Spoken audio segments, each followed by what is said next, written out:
Users noticing that Romney changed his location yesterday from Massachusetts to Utah. Let's bring in Leslie Marshall, radio talk show host and Fox News contributor. Vince Colanese is editorial director for the Daily Caller. So if you're a Utah resident on Twitter, Leslie, does that make you eligible to run from the state of Utah for the U.S. Senate? Funny, I was looking that up this morning, John, before you asked, and I think it does. Remember that Mitt Romney actually has residences here in California in the San Diego area. He has a residence in Massachusetts, I believe also New Hampshire, as well as Utah. And yes, he would be eligible to run, but I'm not sure that is in his or the Republican Party's best interest. I think actually Mitt Romney running against Donald Trump for president, which he still could do if he runs for Orrin Hatch's seat and could easily win, would give him some momentum. I think that's the bigger fish that he wants to fry. In the Senate, he could become weakened, as we've seen many Republicans, McConnell, Ryan, Graham, who originally spoke out against the president, even fought against the president, ended up going in lockstep with the president and certainly with the party. And I think that's exactly what will happen to Mitt Romney if he becomes a senator and takes Orrin Hatch's seat. Well, there's a difference, Vince, I guess, between caving in to pressure and simply warming up to maybe a little persuasion. And maybe some of those people that Leslie just mentioned have warmed to this president. Right. I think there's been a difference in tenor between Republicans who cast themselves as never Trump and those Republicans who ultimately decided, okay, this is the president of the United States. Whether or not I agree with him,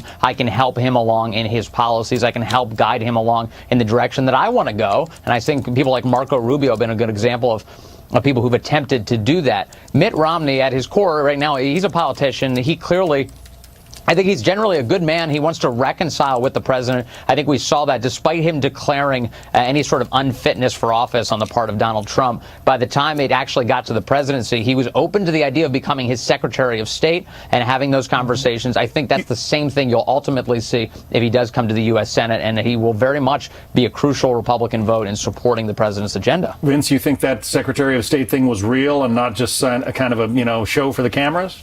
Whatever it was, it demonstrated, I think, within Mitt Romney a capacity to sort of reconcile with President Trump, and I think that could happen again. I think he's willing to come to the table on policy. You can't criticize the President of the United States as being insufficient or somehow childish or whatever kind of weird criticism you want to come up with if you're not willing to be adult enough to go along with the policies that you like of his.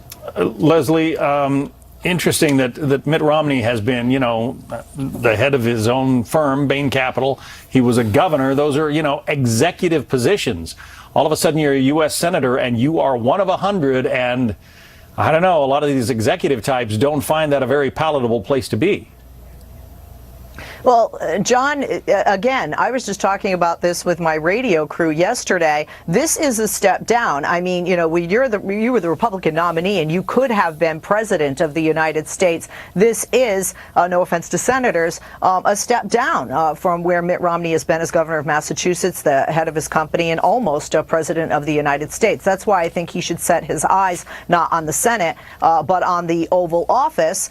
And I agree with Vince. I think what would happen if he comes into the Senate, he just becomes, another senator, another vote. He doesn't stand out. He's not just a politician, but a politician who wanted the Oval Office, and that's a much larger seat and bigger shoes to fill than the U.S. Senate. I will say the one thing is the idea that he's stepping down. I don't know. Maybe he's just settling into the role that he's capable of achieving in the federal government. I mean, he ran for president. He got the nomination. He was rejected by the American people, and that a lot of that had to do with him lacking the authenticity that ultimately Donald Trump had. Maybe being the senator from Utah is the place for him to be if he's going to be involved in the federal government at all. I'm sure the Republican establishment is hanging on Leslie's every word about political advice. So we thank you both for sharing your thoughts today. Leslie and Vince, appreciate it. Thank you. Thank you, John.